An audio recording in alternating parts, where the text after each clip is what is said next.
Hi students, today we are discussing about the applications of applications of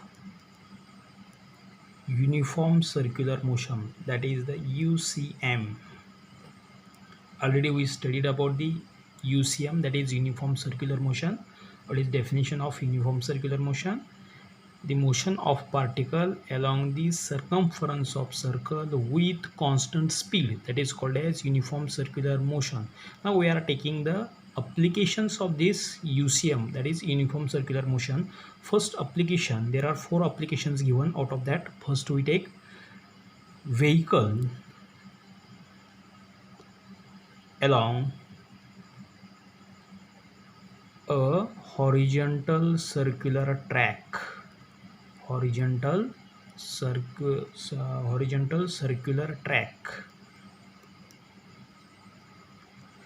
Now in this, consider a vertical section of a car.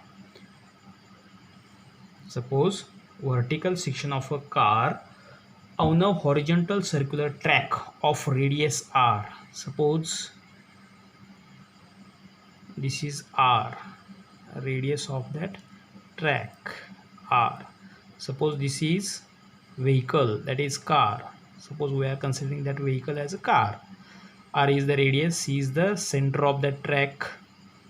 Now at this displaced point, this is in horizontal circular track, that is horizontal circular track, so that is in horizontal circle.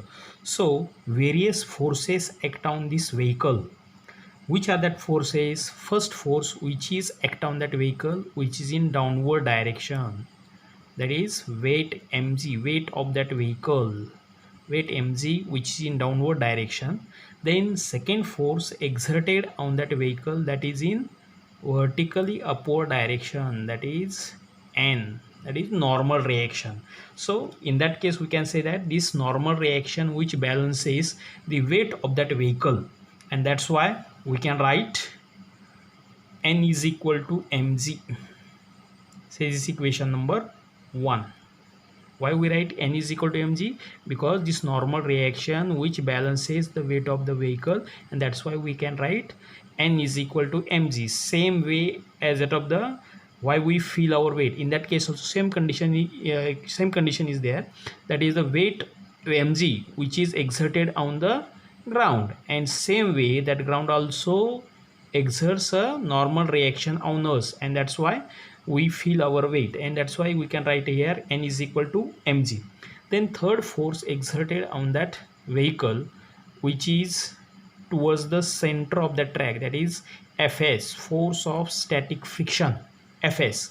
This is force due to in between, that is the frictional force between the that tires of that vehicle and the road surface, fs, which is directed towards the center. So this fs, or force of static friction, which prevents that car from slipping or skidding, we can say that. So fs is equal to, we can write here, this necessary centripetal force for the circular motion of that vehicle is provided by this frictional force, and in this way we can say that another force which is necessary for the circular motion of that vehicle, that is a centripetal force. So fs acts as a centripetal force in this condition. So we can write fs is equal to centripetal force, that is mv square upon r. This is the formula for centripetal force. Second formula m r omega square. Third formula m phi omega. Okay, these are the formulas for the centripetal force. Where we using only this formula now. fs is equal to mv square upon r. So this is equation number 2. Now from equation 1 and 2, what we write here, or we can say divide equation 2 by 1, what we get, fs divided by n, left hand side, fs divided by n is equal to mv square upon r divided by mg. This mm get cancelled, so we get phi square upon this r goes here, phi square upon rg. Now if r is the radius, that radius remains constant and weight of that vehicle also remains constant. In that case, if we increase the speed of that, or if we increase the velocity of that or speed of that vehicle, then frictional force also increases, and So the maximum speed of the or that frictional force have its maximum limit. So maximum limit we can take Fs max is equal to mu s into n. That means if we increase the speed, then force of static friction that also increases, and we are taking the maximum limit of that static force. Fs max is equal to mu s into n, where mu s is, this mu s is coefficient of static friction. Coefficient of static friction between road and tires of that vehicle. So mu s is equal to coefficient. So we get this formula, Fs max is equal to mu s into n. So by using that formula we can write Fs max divided by n is equal to mu s. We get this equation, but Fs upon n already we calculate here. Fs upon n means this is equal to mv square upon rg, but this is Fs max, so we can write here phi square max divided by rg. So by using this mu s is equal to phi square max upon rg, we can write that equation as phi square max is equal to mu s rg, or phi max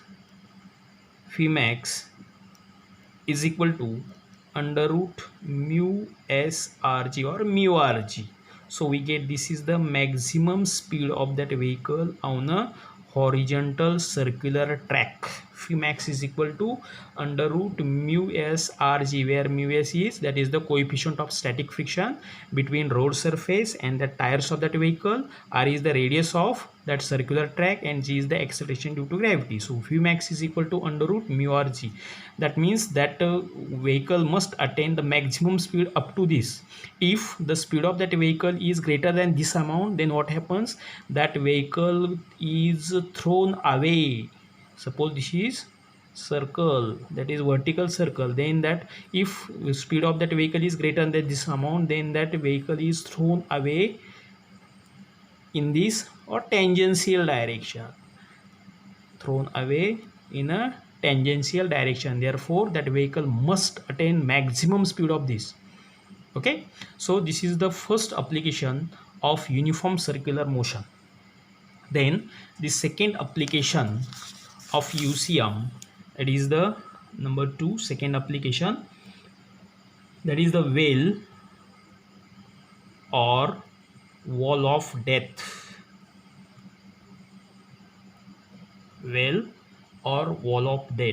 Now in this case also consider a vertical cylindrical wall. This is the vertical cylindrical wall. This is horizontal circle. Here also we take that horizontal circular. Yes.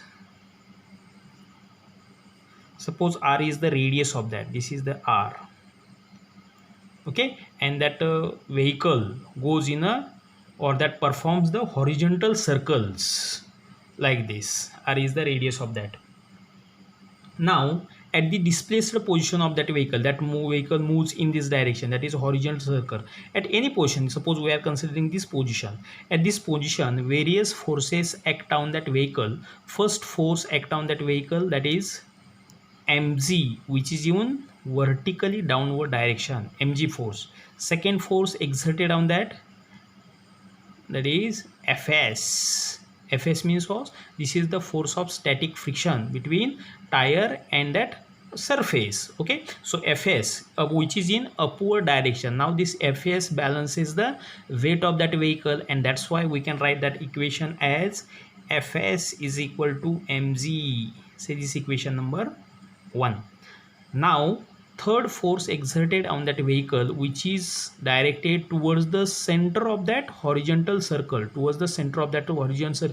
and we already know that the force which is directed towards the center, that is nothing but the centripetal force. So N, normal reaction, which is directed towards the center of that circle, and that acts as or that provides the necessary centripetal force for the circular motion of that vehicle. So we can write N is equal to centripetal force is equal to what?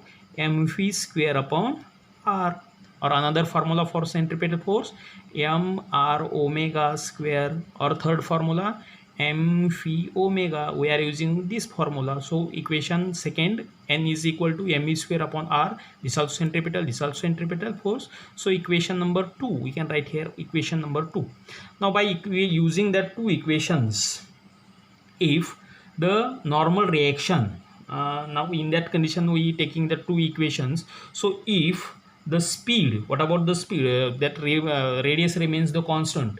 If the force of static friction, that is Fs, that is always less than or equal to mu s into n, the force of static friction Fs is always less than or equal to mu s into n. So we can write Fs, already we calculate equation number, Fs is equal to mg. So we can write mg is less than or equal to mu s into n, means equation number 2, n is equal to what, mv square upon r. So we can write m phi square upon r.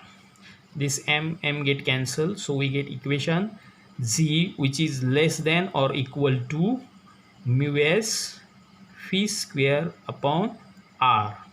Now instead of that z, if we take the formula for that phi square, so we can write phi square which is greater than or equal to, phi square goes here, greater than or equal to rg upon mu s, rg upon mu s. So we get, in this condition we get the minimum velocity, and that's why we can write phi minimum